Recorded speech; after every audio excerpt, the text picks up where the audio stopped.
बंधुओं, जय जय श्री राधे, जय जय श्री राधे। जय हो मेरे गोविंद, जय हो मेरे गोविंद, जय हो मेरे गोविंद। आज के इस सत्र में श्रीमद् भागवत कथा के रसपान में हम सभी बड़े प्रेम से इसका रसपान कर रहे हैं और मेरे गोविंद का आनंद उत्सव मना रहे हैं। अपने जीवन में आनंद भरने के लिए उनका आनंद उत्सव मनाया जा रहा है। आइए गोविंद के चरणों में मन को लगाते हुए अखंड मंडलाकारं व्याप्तं येन चराचरं तत्पदं दर्शितं येन तस्मै श्री गुरुवे नमः। अज्ञानतिमिरान्धस्य ज्ञानाञ्जया शलाकया चक्षुरुन्मीलितं येन तस्मै श्री गुरुवे नमः। गुरुर्ब्रह्मा गुरुर्विष्णु गुरुर्देवो महेश्वराय गुरुर्साक्षात् परब्रह्म तस्मै श्री गुरुवे नमः। वसुदेवसुतं देवं कंसचाणूरमर्दनं देवकी परमानन्दं कृष्णं वन्दे जगद्गुरुं। त्वमेव माता च पिता त्वमेव बन्धुश्च सखा त्वमेव वेद्या द्रविडं त्वमेव सर्वं मम देवदेव त्वमेव सर्वं मम देवदेव। गजाननं भूतगणाधिसेवितं कपित्थजम्बूफलचारुभक्षणम् उमासुतं शोकविनाशकारकं नमामि विघ्नेश्वरपादपङ्कजम्।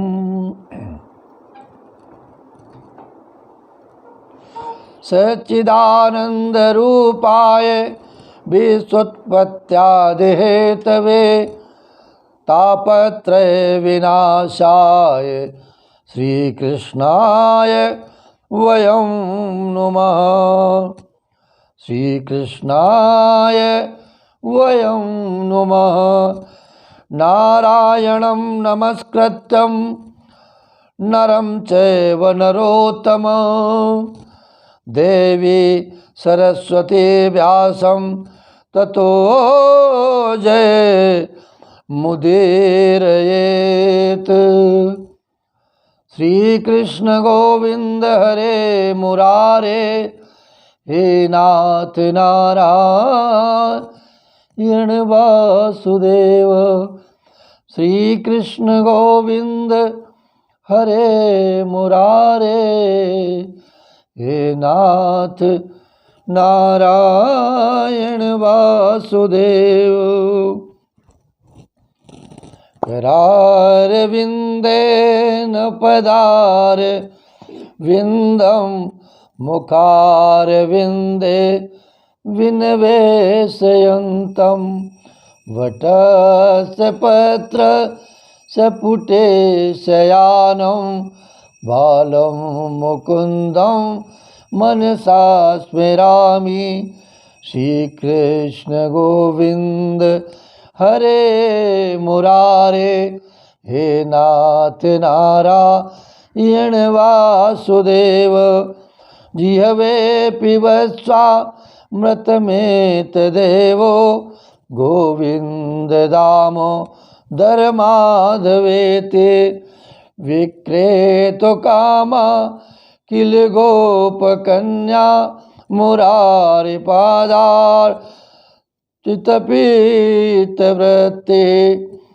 दद्यादिकं वो वसादवोचद् गोविन्द दामोदर माधवेति। गृहे गृहे गोपवधू कदम्बा सर्वे मिलित्वा समवाप्ययोगं पुण्यानि नामानि पठन्ते नित्यं गोविन्द दामोदर माधवेति। सुखं शयनानिलये निजे अपि नामानि विष्णु प्रवदन्ति मृत्या ते निश्चिन्तं तन्मयातं व्रजन्ति गोविन्द दामोदर माधवेति। जियवे सदैवं भज सुन्दराणि नामानि कृष्णस्य मनोहराणि। समस्त भक्तार्ति विनाशनानि गोविन्द दामोदर माधवेति। सुखावसाने तुझमेव सारं दुःखावसाने तुझमेव गेयं। देहावसाने तुझमेव जाप्यं गोविन्द दामोदर माधवेति। श्री कृष्ण राधा वर गोकुलेश। श्री कृष्ण राधा वर गोकुलेश। गोपाल गोवर्धननाथ विष्णु। जियवे पिबस्वा मृतमेतदेवो गोविन्द दामोदर माधवेति। जियवे रसज्ञे मधुर प्रियातं सत्यं हितं त्वां परमं वदामि। आवर्णयेथा मधुराक्षराणि गोविन्द दामोदर माधवेति। त्वामेव याचे मम देहि जिह्वे समागते दण्डधरे कृतान्ते। वक्तव्यमेवं मधुरं सुभक्त्या गोविन्द दामोदर माधवेति। गोविन्द दामोदर माधवेति। श्री कृष्ण गोविंद हरे मुरारे। हे नाथ नारायण वासुदेव। हे नाथ नारायण वासुदेव। जय जय श्री राधे। जय जय श्री राधे। जय जय श्री राधे। श्याम मेरे गोविंद तुम्हारी जय हो। तुम्हारी बहुत बड़ी कृपा है हम सभी बंधुओं के ऊपर। और आइए 2 मिनट हरि नाम संकीर्तन करते हुए आगे आज के प्रसंग में बढ़ेंगे। ओ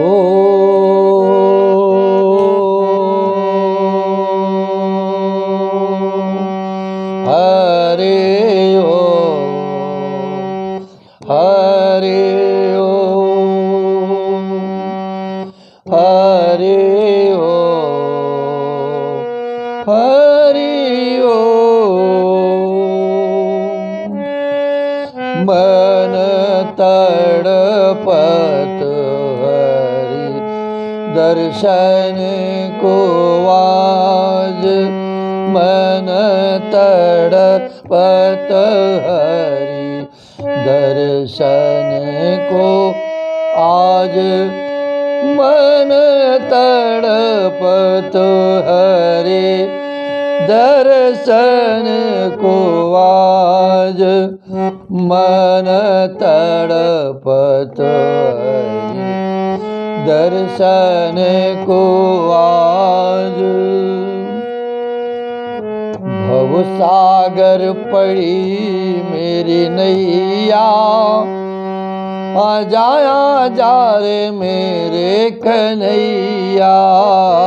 भव सागर पड़ी मेरी नैया, आजा जा रे मेरे कन्हैया।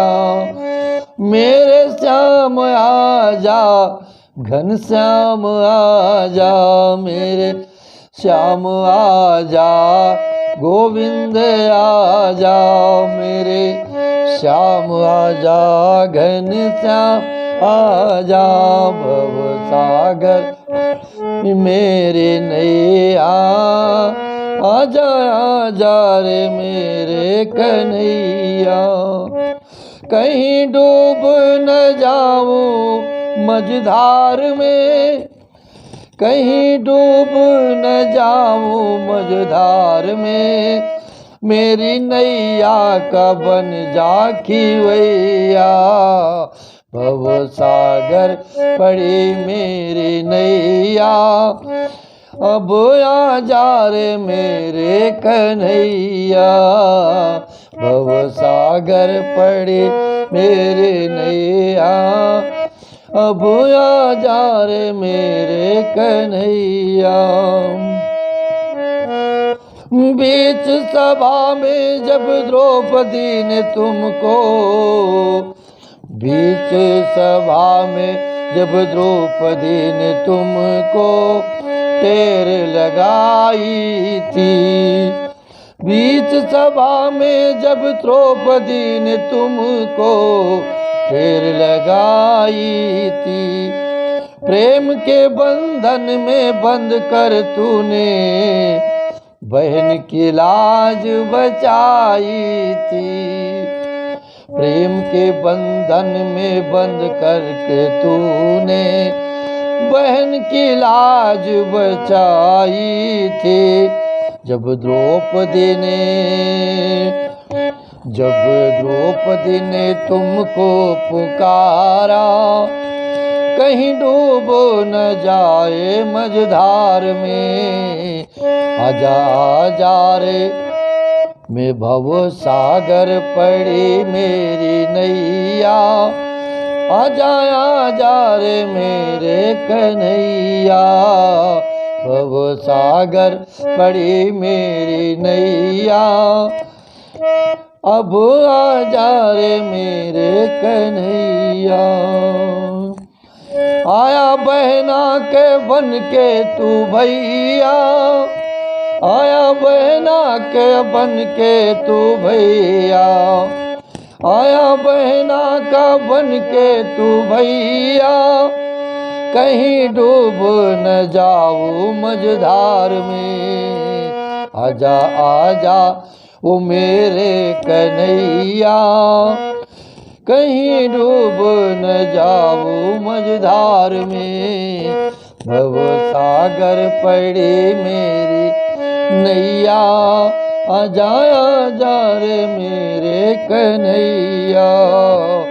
भव सागर पड़ी मेरी नैया, ओ आजा आजा रे मेरे कन्हैया। सखा सुदामा से सांवरिया तूने कैसी निभाई थी यारी। सखा सुदामा से सांवरिया तूने निभाए थे यारी। सखा सुदामा से सांवरिया तूने निभाए थे यारी। मीरा के विष के प्याले को अमृत कर दिया बनवारे। मीरा के विष के प्याले को अमृत कर दिया बनवारे। नाही नरसी ने तुमको पुकारा, आया आया तो बंसी बजैया।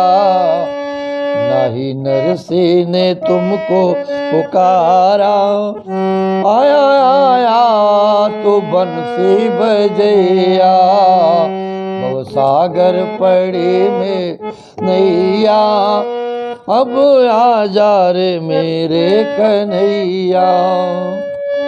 जरा सामने तू आ जा संवरिया, और छुप छुप चलने में क्या राज है, तू छुप ना सकेगा तू मोहन, ओ मेरी आत्मा की ये आवाज है। आजा आजा ले भावना के भूखे भगवान हैं, कहते वेद पुराण यही, वो आजा मैंने भी तुमको पुकारा, भव सागर पड़े मेरी नैया, अब आजा रे मेरे कन्हैया, वो भव सागर पड़े मेरी नैया। कहीं डूब न जाऊं मझधार में, कहीं डूब न जाऊं मझधार में, मेरी नैया का बन जाकी वैया, भव सागर पड़ी मेरी नैया, आजा आजा रे मेरे कन्हैया। जय जय श्री राधे, जय जय श्री राधे, जय जय श्री राधे, जय जय श्री राधे। हे गोविंद हे गोपाल, हे दयालु राम, हे गोविंद हे गोपाल, हे दयालु श्याम। मुंबई जान गुरु समान है। हे गोविंद हे गोपाल, हे दयालु श्याम। जग्रहे पौरुषं रूपं भगवान् महदादिभिः, शम्भूतं षोडश कला कल्मादो लोक शिशुक्षय। श्री सूत जी कहते हैं, बंधुओं, सृष्टि के आदि में भगवान ने लोकों के निर्माण की इच्छा की है। इच्छा होते ही उन्होंने महत्वादि से निसंपन्न पुरुष रूप ग्रहण किया है। उसमें 10 इंद्रियां, 1 मन और 5 भूत, ये 16 कलाएं थीं। उन्होंने कारण जल में शयन करते हुए जब योग निद्रा का विस्तार किया है, तब उनके नाभि सरोवर में से एक कमल प्रकट हुआ है और उस कमल से प्रजापतियों के अधिपति ब्रह्मा जी उत्पन्न हुए हैं। बोले ब्रह्मा जी की जय हो। भगवान के उस विराट रूप के अंग प्रत्यंग में ही समस्त लोकों की कल्पना की गई है। वो भगवान का विशुद्ध सत्वमय प्रेम रूप है। योगी लोग दिव्य दृष्टि से भगवान के उस रूप का दर्शन करते हैं। भगवान का वह रूप हजारों पैर, जांघें, भुजाएं और मुखों के कारण अत्यंत विलक्षण हैं। उसमें सहस्त्रों सिर, हजारों कान, हजारों आँखें और हजारों नासिकाएं हैं। हजारों मुकुट, वस्त्र और कुंडल आदि आभूषणों से वो उल्लसित रहता है। भगवान का यही स्वरूप पुरुष रूप जिसे नारायण कहते हैं। श्रीमन नारायण नारायण नारायण, श्रीमन नारायण नारायण नारायण, भजमन नारायण नारायण नारायण, श्रीमन नारायण नारायण नारायण। अनेक अवतारों का अक्षय कोश है, इसी से सारे अवतार प्रकट होते हैं। इस रूप के छोटे से छोटे अंश से देवता, पशु पक्षी और मनुष्य आदि योनियों की सृष्टि होती है। उन्हीं प्रभु ने पहले कौमार्ग सर्ग में सनक, सनंदन और सनातन और सनत कुमार इन 4 ब्राह्मणों के रूप में अवतार ग्रहण करके अत्यंत कठिन अखंड ब्रह्मचर्य का पालन किया है। दूसरी बार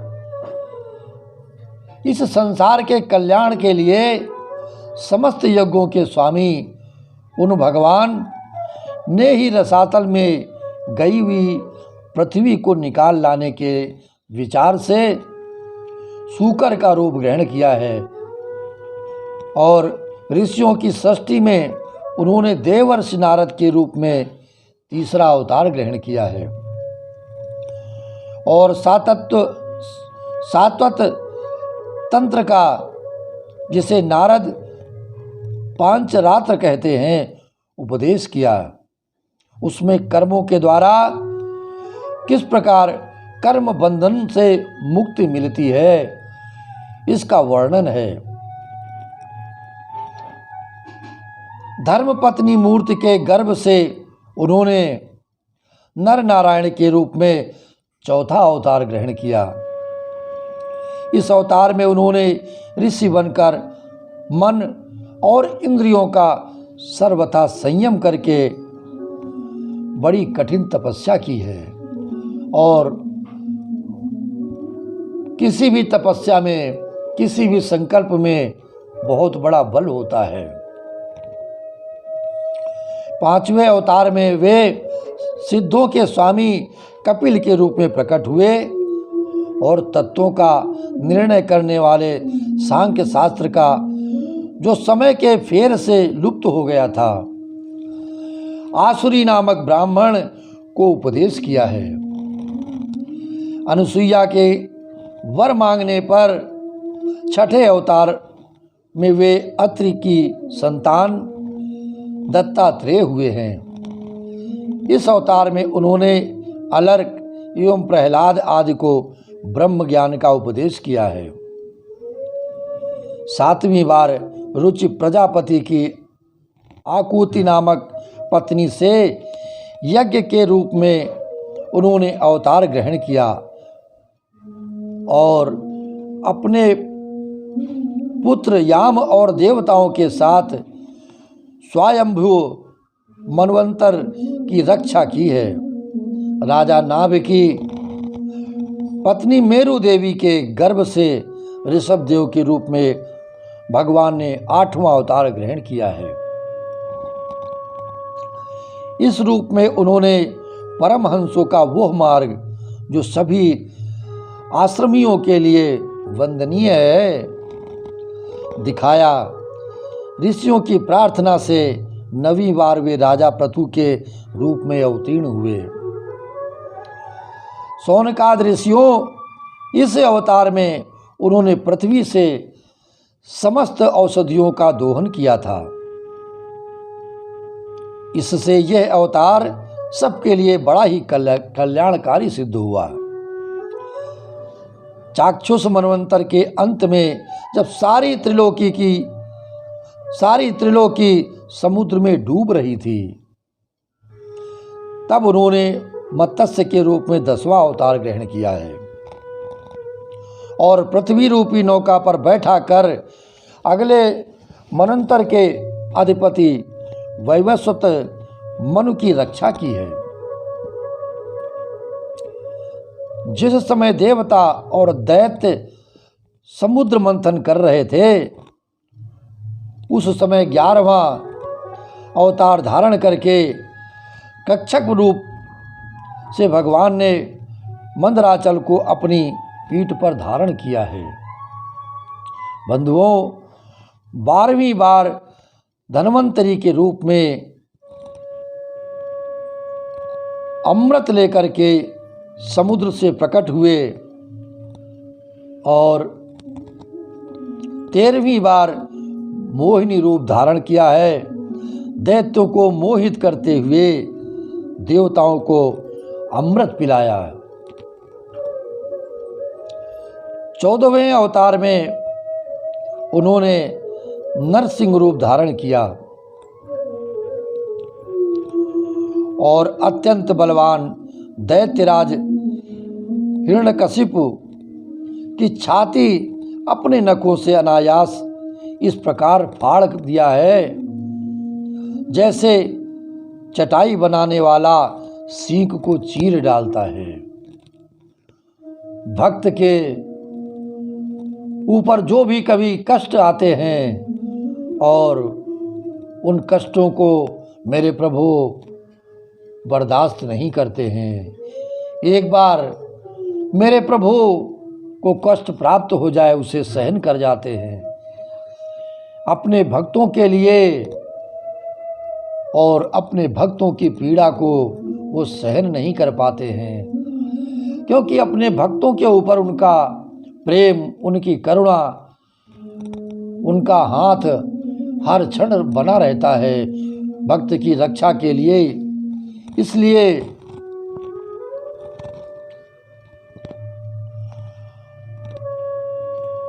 उन्होंने भक्त प्रहलाद की रक्षा करने के लिए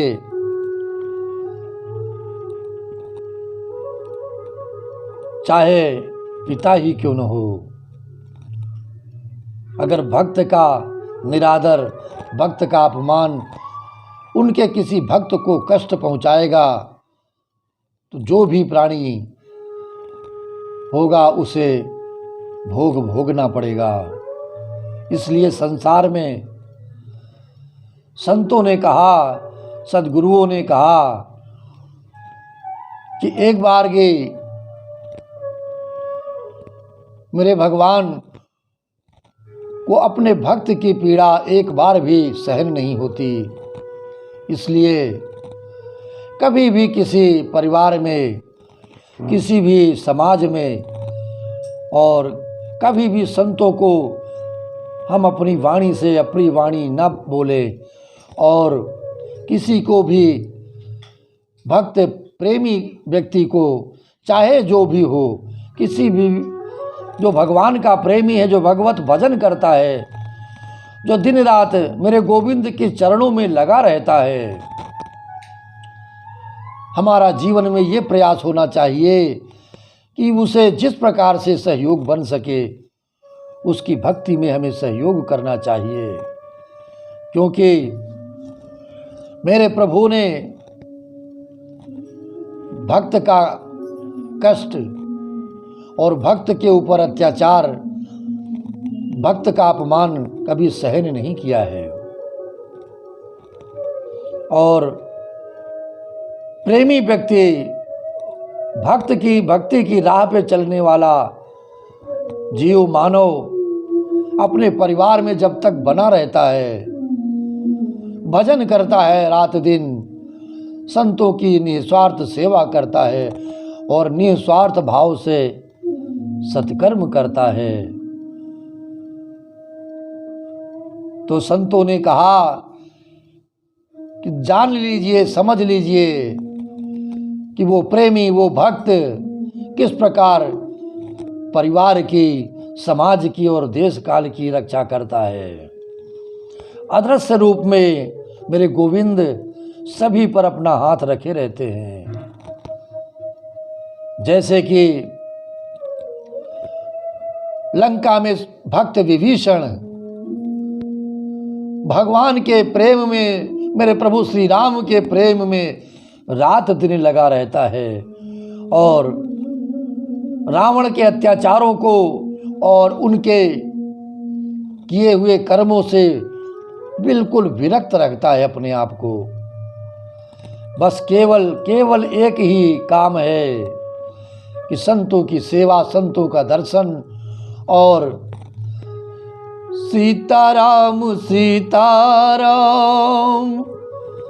सीताराम कहिए, जाहि विधि राखे राम ताहि विधि रहिए। सीताराम सीताराम सीताराम कहिए, जाहि विधि राखे राम ताहि विधि रहिए।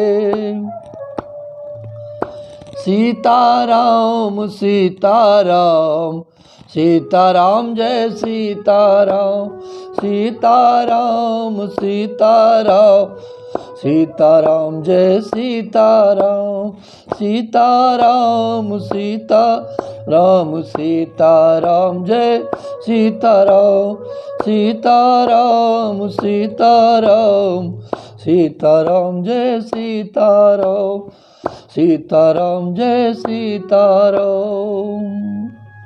इस प्रकार से लंका का राजा रावण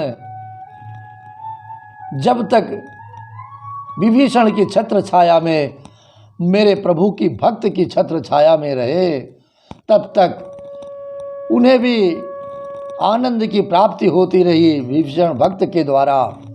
परंतु जैसे ही मेरे प्रभु के भक्त का अपमान किया गया और मेरे प्रभु को यह अपमान सहन नहीं हो सका और उन्होंने रावण की बुद्धि को ही फेर दिया है, क्योंकि रावण ने लात मार करके अपने भाई विभीषण को लंका से जाने का आदेश दे देता है। लेकिन इसमें भी हमें बहुत अच्छी बात सोचनी चाहिए कि यह भक्त विभीषण के जीवन में बहुत बड़ा प्रताप है मेरे भगवान का, मेरे श्री राम का, मेरे प्रभु, मेरे कनक बिहारी सरकार का,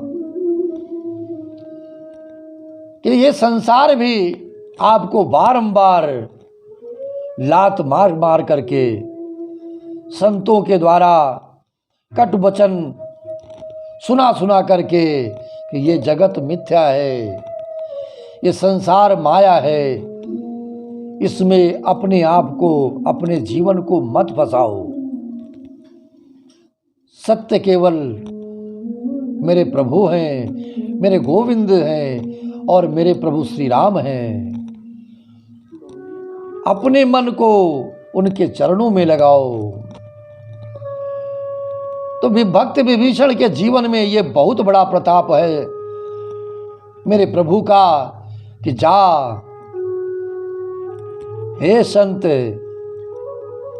अब तेरा इस नगरी में कोई काम नहीं है, तुझे साक्षात प्रभु का दर्शन प्राप्त होना है। तो ठीक है, भाई ने ही भाई को अपमानित करके अपने नगर से निकाला है, तब भी मेरे भक्त विभीषण को कोई भी फर्क नहीं पड़ा है। सीताराम सीताराम कहते हुए, लेकिन जाते समय मेरे प्रभु की वाणी के माध्यम से विभीषण ने कह दिया कि हे रावण, अभी भी समय है, अभी भी समय है, तो सीता को वापस कर दे और प्रभु श्री राम की शरण में मेरे साथ ही चला चल, उसी में तेरा कल्याण है।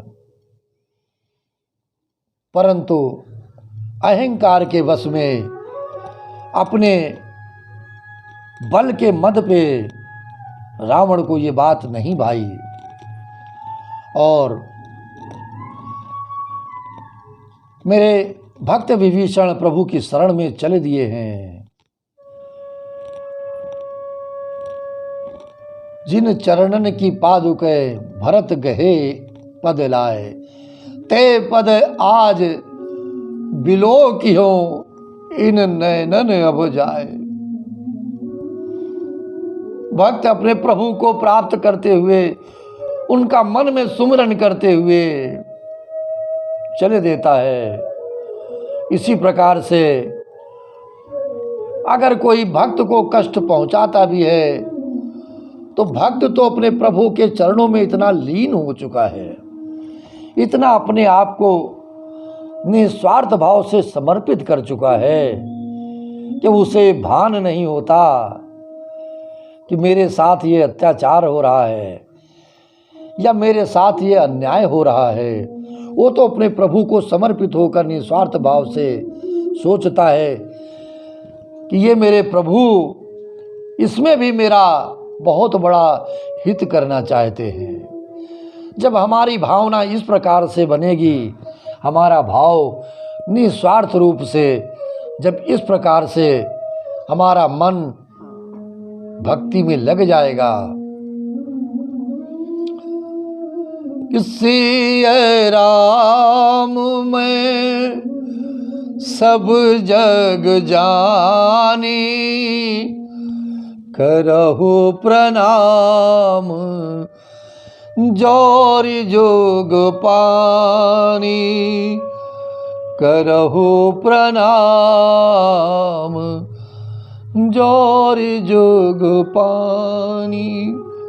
सदगुरु मेरे कहते हैं कि जब आपके अंदर का भाव हर प्राणी में मेरे प्रभु का दर्शन करने लगेगा, तो सिद्ध बलि हनुमान जी की उसके ऊपर कृपा होगी, आपके भाव बदलेंगे और आपके भाव बदलने के लिए प्रयास आपको ही करना पड़ेगा।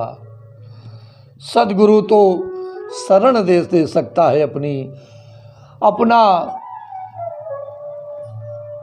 हाथ दे सकता है तुम्हारे सर के ऊपर और आपको राह दिखा सकता है। गुरु मंत्र के माध्यम से आपको माला पकड़ा सकता है कि हे मेरे भक्त, हे मेरे शिष्य, रात दिन मेरे प्रभु का सुमिरन करो, इसी में तेरा कल्याण है।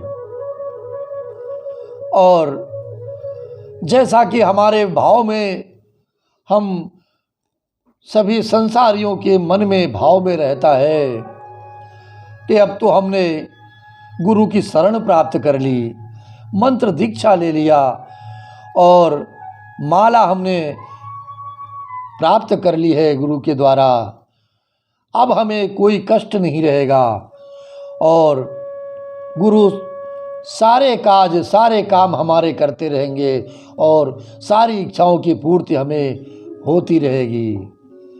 तो हे भक्त, सद्गुरुदेव ने कितनी बार सत्संग में कहा है कि गुरु की शरण श्री हनुमान जी की कृपा से आपको प्राप्त होगी और प्राप्त हुई है, परंतु ये जीवन आपका है।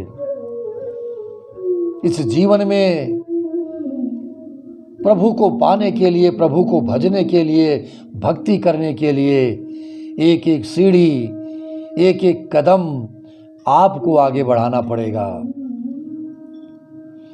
इस संसार में श्री हनुमान जी की भक्ति जैसे हम सभी को प्राप्त हुई है, उसी के माध्यम से गुरु प्राप्त होता है और गुरु की शरण प्राप्त होती है और गुरु की कृपा प्राप्त होती है। और उस कृपा का ही बल है कि मेरे प्रभु के चरणों की ओर हमारी गति प्रारंभ हो जाती है। इसलिए मेरा बारंबार सभी से निवेदन, जिन्होंने भी इस सनातन धर्म में अपने आप को समर्पित कर रखा है, अपने धर्म के लिए, गुरु महिमा के लिए और गुरु परंपरा में अपने को सम्मिलित कर लिया है, वैसे तो निवेदन सभी संसारियों से, अगर जीवन में कष्टों से मुक्ति चाहते हो, आनंद की प्राप्ति चाहते हो, भक्ति रस जीवन में पीना चाहते हो, तो वैसे तो सद्गुरु आपको ढूंढते ढूंढते आप तक पहुंच जाएगा, आपको पहचान करके अपनी शरण प्रदान कर देगा। और ये जीवन में ये भी बहुत बड़ा चमत्कार है कि कभी कोई शिष्य, सभी के मन में वैसे आता है कि हम सद्गुरु को ढूंढेंगे, हम सद्गुरु को पाएंगे और हम इनको सद्गुरु बनाएंगे, इनकी शरण में जाएंगे। लेकिन जो भी विधाता ने लिख दिया है, सद्गुरु की शरण उसे वही प्राप्त होगी। इसलिए अपना भक्ति में मन लगाएं, श्री हनुमान जी के चरणों में रोज प्रार्थना करें कि श्री हनुमान जी और देवता चित्त न धरई, हनुमत से सर्व सुख करई। हे मेरे सिद्ध बलि हनुमान जी महाराज, मेरे जीवन पर, मेरे परिवार पर केवल इतनी कृपा कर दो कि मैं किसी संत के द्वारा, किसी सद्गुरु के द्वारा दीक्षित हो जाऊं और मेरा जीवन का जो भी समय बचा है उसमें मैं उनकी शरण में रह करके श्री हरि का भजन कर सकूं, मेरे गोविंद का भजन कर सकूं और मेरे परिवार का कल्याण हो सके। इस प्रकार से मेरे प्रभु, मेरे गोविंद भक्त के लिए सब कुछ करने में समर्थ हैं। केवल आपको, केवल भक्त को प्रेम चाहिए, भाव चाहिए और वह सद्गुरु की दृष्टि चाहिए, जिससे सद्गुरु दिखला देता है कि हे शिष्य, हे भक्त, यही तेरा मार्ग है आगे जाने का और यही तेरी मोक्ष की प्राप्ति का भी बल है। भगवत भजन संकीर्तन, गोविंद को याद करो, मेरे प्रभु को भजो। और आगे के अवतारों में 15वीं बार वामन का रूप धारण करके भगवान दैत्यराज बलि के यज्ञ में गए। वे चाहते थे त्रिलोकी का राज्य। भगवान त्रिलोकी का राज्य चाहते थे, परंतु वामन भगवान ने बलि से केवल 3 पग पृथ्वी मांग ली और उन 3 पग पृथ्वी को देने में भी बलि ने कोई भी टाल मटोल नहीं की है और प्रभु की कृपा उनको प्राप्त हुई है, दर्शन प्राप्त हुई है। बंधुओं, जैसा कि कल हम सभी ने इस धरती के पापों को नष्ट करने वाले, इस धरती से अत्याचार को मिटाने वाले और सभी भक्तों की रक्षा करने के लिए 16वें अवतार के रूप में भगवान परशुराम जी के जन्मोत्सव का परमानंद प्राप्त किया है। हम सभी ने बड़े हर्ष के साथ में भगवान परशुराम जी की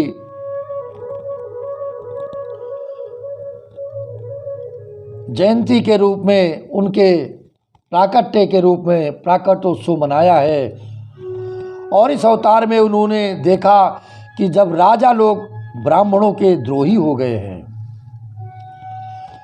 तब क्रोधित होकर उन्होंने पृथ्वी को 21 बार क्षत्रियों से शून्य कर दिया है। जब इतना अत्याचार बढ़ गया तो भगवान परशुराम जी को क्रोध आ गया और उन्होंने 21 बार क्षत्रियों से इस पृथ्वी को खाली किया है। इसके बाद 17वें अवतार में सत्यवती के गर्भ से पाराशर जी के द्वारा वे व्यास के रूप में अवतीर्ण हुए हैं। बोले भगवान व्यास जी की जय हो। उस समय लोगों की समझ और धारणा शक्ति कम देखकर आपने वेद रूप वृक्ष की कई शाखाएं बना दी। 18वीं बार देवताओं का कार्य संपन्न करने की इच्छा से उन्होंने राजा के रूप में रामावतार ग्रहण किया है और मेरे प्रभु श्री राम के रूप में अवतार लिया है, जिन्होंने सेतु बंधन, रावण वध आदि वीरतापूर्ण बहुत सी लीलाएं की हैं और 19वें और 20वें अवतारों में उन्होंने यदुवंश में बलराम और श्री कृष्ण के नाम से प्रकट होकर पृथ्वी का भार उतारा। बोले मेरे गोविंद भगवान की जय हो, श्री कृष्ण भगवान की जय हो। उसके बाद कलयुग आ जाने पर मगध देश में देवताओं के द्वेषी दैत्यों को मोहित करने के लिए अजन के पुत्र रूप में आपका बुद्धावतार होगा।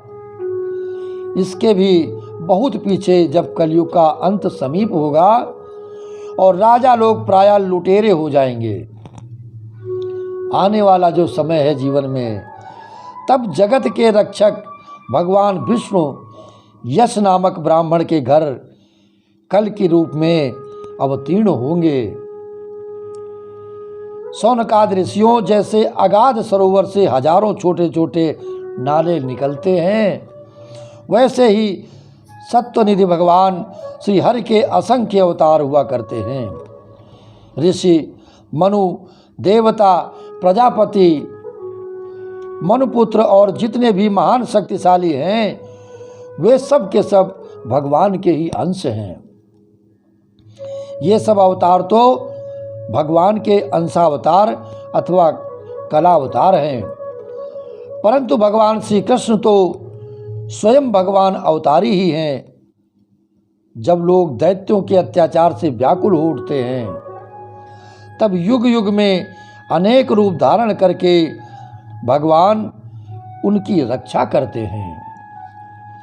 भगवान के दिव्य जन्मों की यह कथा अत्यंत गोपनीय रहस्यमयी है, जो मनुष्य एकाग्रचित्त से नियम पूर्वक सायंकाल और प्रातःकाल प्रेम से इसका पाठ करता है, वो सब दुखों से छूट जाता है।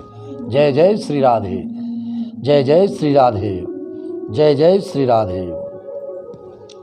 इस प्रकार से सेवा भाव से उनके चरणों का चिंतन करता रहता है। शौनकादि ऋषियों, आप लोग बड़े ही सौभाग्यशाली तथा धन्य हैं, जो इस जीवन में और विघ्न बाधाओं से भरे इस संसार में समस्त लोकों के स्वामी भगवान श्री कृष्ण से वो सर्वात्मक आत्मभाव और अनिर्वचनीय अनन्य प्रेम करते हैं, जिससे फिर इस जन्म मरण का संसार के भयंकर चक्र में नहीं पड़ना होता है। मेरे गोविंद की भक्ति करने से जन्म मरण की चक्र से मुक्ति प्रदान हो जाती है। भगवान वेद व्यास ने ये वेदों के समान भगवत चरित्र से परिपूर्ण भागवत नाम का पुराण बनाया है। उन्होंने इस दशागणीय कल्याणकारी और महान पुराण को लोगों के परम कल्याण के लिए अपने आत्मज्ञानी शिरोमणि पुत्र को ग्रहण कराया है। इसमें सारे वेद और इतिहासकारों का सार संग्रह किया है। सुखदेव जी ने राजा परीक्षित को ये सुनाया। उस समय वे परम महर्षियों से घिरे हुए आमरण अनशन का व्रत लेकर गंगा के तट पर बैठे हुए थे। भगवान श्री कृष्ण जब धर्म ज्ञान आदि के साथ अपने परम धाम को पधार गए, तब इस कलयुग में जो लोग अज्ञान रूपी अंधकार से अंधे हो रहे थे, उनके लिए यह पुराण रूपी सूर्य इस समय प्रकट हुआ है। शौनकादि ऋषियों, जब महातेजस्वी श्री सुखदेव जी महाराज वहाँ इस पुराण की कथा कह रहे थे, तब मैं भी वहाँ बैठा था। वही मैंने उनकी कृपापूर्ण अनुमति से इसका अध्ययन किया। मेरा जैसा अध्ययन है और मेरी बुद्धि ने जितना भी जिस प्रकार इसको ग्रहण किया है, उसी के अनुसार इसे मैं आप लोगों को सुनाऊंगा। जय जय श्री राधे, जय जय श्री राधे, जय जय श्री राधे।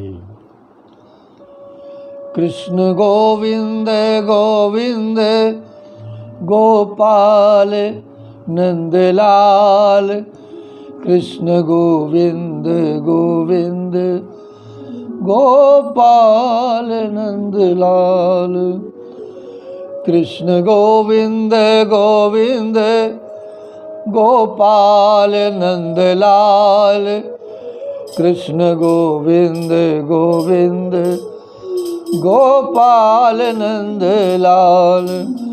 हे गोपाल नंदलाल, हे गोपाल नंदलाल, कृष्ण गोविंद गोविंद गोपाल नंदलाल।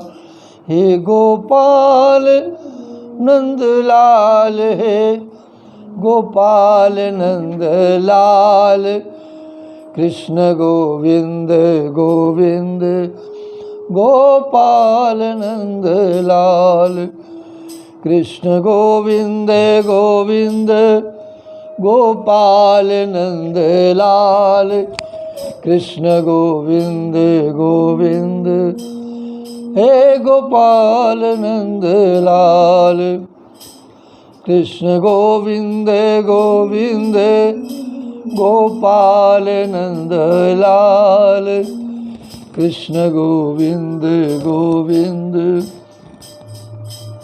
गोपाल नंदलाल। हे गोपाल नंदलाल, हे गोपाल नंदलाल, कृष्ण गोविंद गोविंद गोपाल नंदलाल।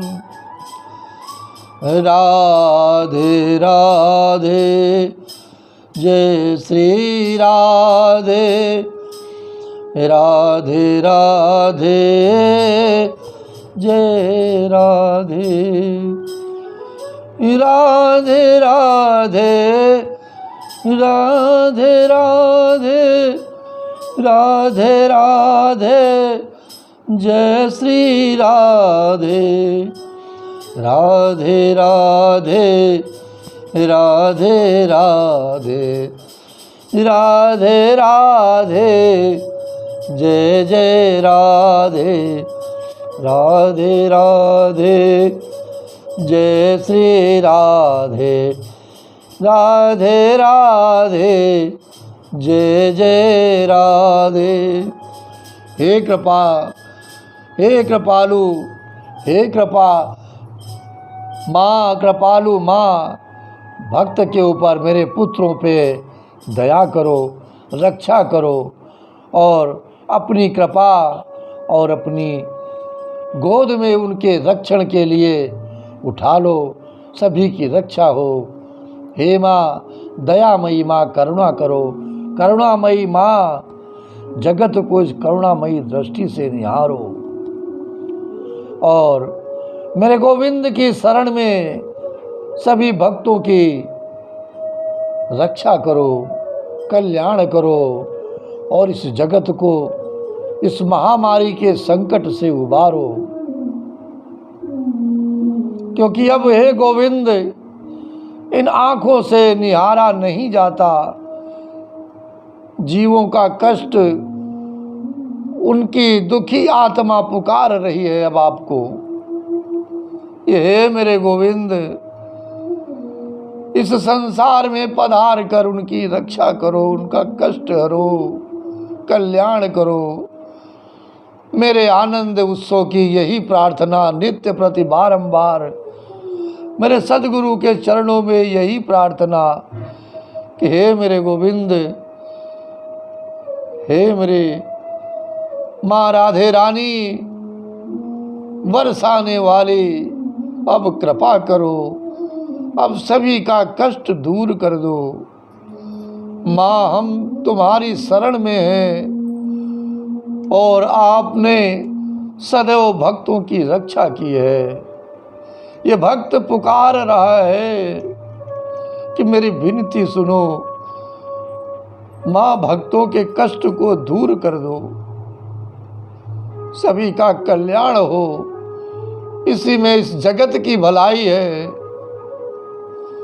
नहीं तो भक्त आत्माओं से, भक्तों की आत्मा से वो आह निकलेगी कि जिसने भी इस कष्ट को, इस महामारी को इस संसार में दिया है, इस जगत के को मिटाने के लिए जिसने भी इस कष्ट को दिया है, हे मेरे गोविंद उसका सर्वनाश कर दो। एक दिन वो समय आएगा कि वो इस संसार से, इस धरा से मिट जाएगा, उसका अहंकार चूर चूर हो जाएगा। क्योंकि जब इस धरा पे अहंकार रावण का नहीं रहा, कंस का नहीं रहा, तो हे मेरे गोविंद जिसने इस धरा को, इस विश्व को कष्ट देने का प्रयास किया है, उसका इस धरा से, इस पृथ्वी लोक से सर्वनाश करके मिटा दो अपनी शक्ति के द्वारा। एक न एक दिन समय आएगा, वो पछताएगा कि हमने ये संसार में क्या कर डाला। वो समय बहुत शीघ्र आने वाला है कि भक्तों की पुकार दिन रात यही कह रही है कि यह कष्ट जो असहनीय कष्ट है, पीड़ा है, इतनी आत्माओं का नुकसान हुआ है, इतनी आत्माओं का ह्रास हुआ है जो इन नेत्रों से निहारा नहीं जाता।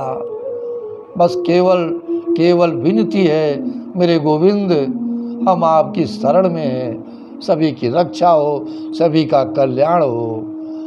परंतु उस दुष्ट आत्मा को सजा अवश्य मिलनी चाहिए, उसे कभी माफ नहीं करना इस जीवन में। क्योंकि बहुत सारे लोगों ने, बहुत सारी धरती ने इस कष्ट को सहा है जिसकी कभी कल्पना नहीं की जा सकती थी, कभी कोई सोच नहीं सकता था कि इस प्रकार से जीवों की हत्या होगी और इस प्रकार से ये भगवान के भक्त कष्ट पाएंगे आपके होते हुए। कभी किसी ने नहीं सोचा था इस राम कृष्ण की पावन धरा पे हम किसी को बचा नहीं पा रहे। बस आप ही हैं, उनका कल्याण कर सकते हैं, उनकी रक्षा कर सकते हैं। सभी कुछ सिस्टम फेल हो रहा है। हे मेरे प्रभु, हे मेरे भक्त वत्सल, हे करुणा निधान, हे मेरे माते राधे रानी, माँ दुर्गा, मेरी शारदे मैया, सभी का कष्ट दूर कर लो, सभी का कष्ट हरण कर लो। श्री राधे श्री राधे श्री राधे, जय जय श्री राधे, जय जय श्री राधे, जय जय श्री राधे, जय जय श्री राधे। हम आपकी शरण में हैं मेरे गोविंद, मेरे गोविंद, मेरे सदगुरुदेव महाराज, मेरे सिद्ध बलि हनुमान जी महाराज। हे गंगा मैया, गंगोत्री धाम का दर्शन मुझे प्राप्त हो रहा है। हे गंगा माँ, सबका कल्याण करो। जय जय श्री राधे, जय जय श्री राधे, जय जय श्री राधे श्याम।